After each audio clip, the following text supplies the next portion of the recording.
Now we get into what seem to be the two most familiar and, in my opinion, the two most promising sources of so-called alternative energy, solar and wind.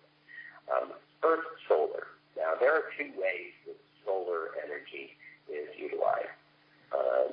First, there's solar heating and cooling utilizing thermal solar panels, which means you have water that flows through an actual panel with on the roof or in the field and pointed at the sun.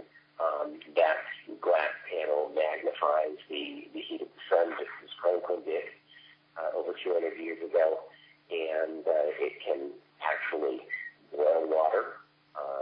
It can also act as a heat exchange, taking the water flowing through radiators in the house and soaking up the warmer air in the house and taking that heat out of the house and pumping cooler air in. It can also be used for water heating, obviously. The most common use of solar energy, though, is photovoltaic. Now, there are a lot of advantages to solar energy if we reach the kind of efficiencies that make it significantly more viable.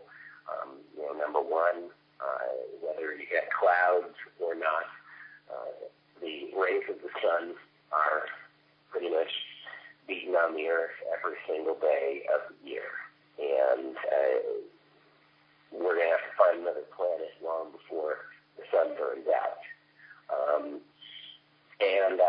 In utilizing photovoltaic, whether you're talking about silicon cells that are reacting to the light and producing an electrical charge, or whether you're talking about chemical solar printing, where photosensitive inks are placed on a film, and those photosensitive inks then react to the light. Their molecules exchanging, the ink molecules exchanging electrons and creating a flow of electricity. Whichever you're using, it's a direct use of the sun in order to generate electricity. The problems with solar are primarily efficiency, resource, and technological expertise. In terms of efficiency, the greatest efficiencies that any solar cells have reached to date, to the best of my knowledge, is 21%. Most are more like 12 to 15%. What that means is that for all the light that hits those solar cells, about 12% to 21%, depending upon the array, of the energy that is available is actually harvested and converted to electricity. That's not an extremely high efficiency, although it is a far cry from the 2 to 5% efficiency that was realized back in the 50s and the 60s when the solar movement first started to gain critical mass. Now, the second difficulty with solar is resource. Solar cells are, the bulk of them are made from silicon. Now, the manufacture of silicon-based photovoltaic cells is an extremely carbon-intensive process. It takes a lot of heat. It takes a tremendous amount of manufacturing capability.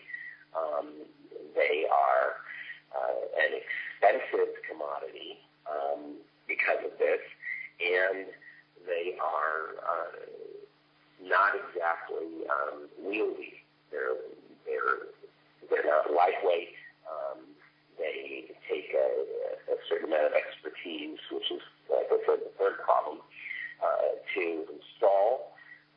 Every solar installation is like a fingerprint, because depending upon where you are, you have to deal with getting the greatest efficiencies in terms of where the sun shines from on your installation. So this is one of the reasons why solar power just costs so darn much. That plus the greed of the installers and the greed of the manufacturers in choosing to seek maximum rather than reasonable profit. So, solar is, once it's installed, it is certainly not a carbon-intensive situation. It produces no carbon dioxide output, but it does take an awful lot of carbon-intensive energy in order to manufacture them. Now, of course, the day will come when the solar manufacturing plants are all run on solar, right? No, that's fine. And the day that comes, I applaud them. And perhaps by those days they'll have reached some genuine efficiency. One of the things that does make solar attractive is that it is a good, as they call it, base load power source.